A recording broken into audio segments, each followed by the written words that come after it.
Hey everyone, I'm pro sports bettor Rob Pizzola, and today we're diving into a question that I get all the time. How can you become a winning sports bettor? Now, we know there are no shortcuts here, but I'm gonna break down 3 simple things that will put you on the path to actually winning over the long run. First up, bankroll management. Now, I know you've probably heard it 100 times, but managing your bankroll is absolutely crucial. This isn't just about don't bet more than you can afford to lose. We're talking about how to structure your bets and protect yourself from going broke during losing streaks. The basic idea is this: keep your bets at a consistent percentage of your bankroll, usually between 1 to 3%. So if your bankroll is $1,000, that means you should be betting around $10 to $30 per game, not 100 or 200 because you feel good about a particular pick. The reason this works is that it helps reduce the impact of randomness. Even the best bettors in the world will go through prolonged losing streaks. By betting small percentages, you give yourself room to absorb the losses and keep betting when the wins come back around. Let's say you're betting 2% of your bankroll at a $1,000 bankroll on each game. You'd be betting $20 per game. If you hit a losing streak, your bankroll may drop, but your individual bets are also going to decrease in size, meaning you're preserving your funds. It's basic math, but this is how the pros survive long-term in this business. All right, let's move on to finding your edge.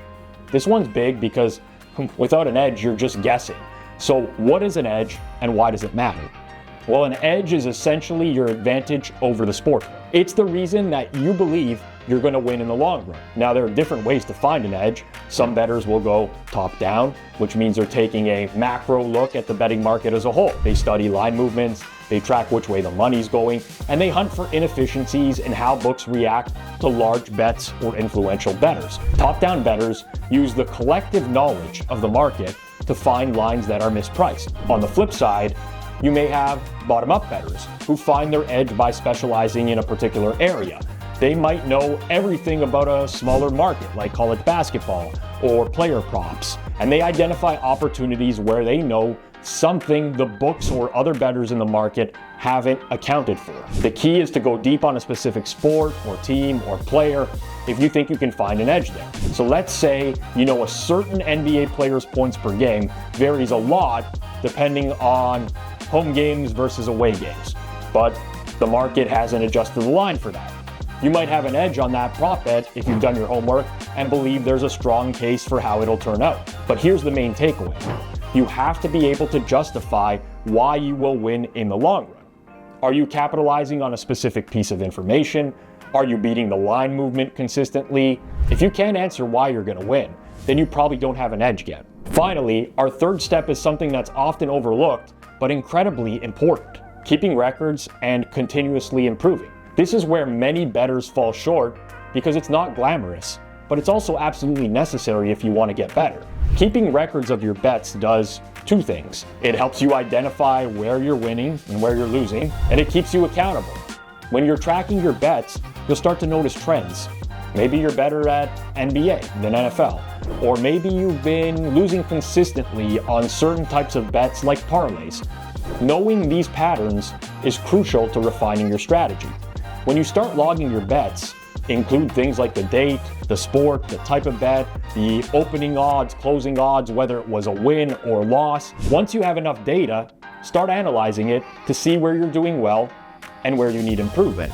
Are there certain biases you fall into? Maybe you tend to chase losses, or maybe you get overconfident after a winning streak. Identifying these tendencies and working on them is a key to success. Sports betting is as much a mental game as it is a numbers game, and being able to see where you're making mistakes can help you avoid them in the future. So let's recap here. First, manage your bankroll. Keep your bets consistent to survive losing streaks. Secondly, find your edge. Why will you win over time? And justify that specific strategy. And third, keep records and continuously improve. Track your bets, analyze your performance, and adjust your approach as needed. If you stick to these fundamentals, you'll set yourself up to have a real shot at success in sports betting. It's not easy, but it's doable if you're disciplined and if you're willing to put in the work. If you found this video helpful, subscribe to my YouTube channel, Circles Off, for more sports betting insights. Thanks for watching, and good luck with your bets.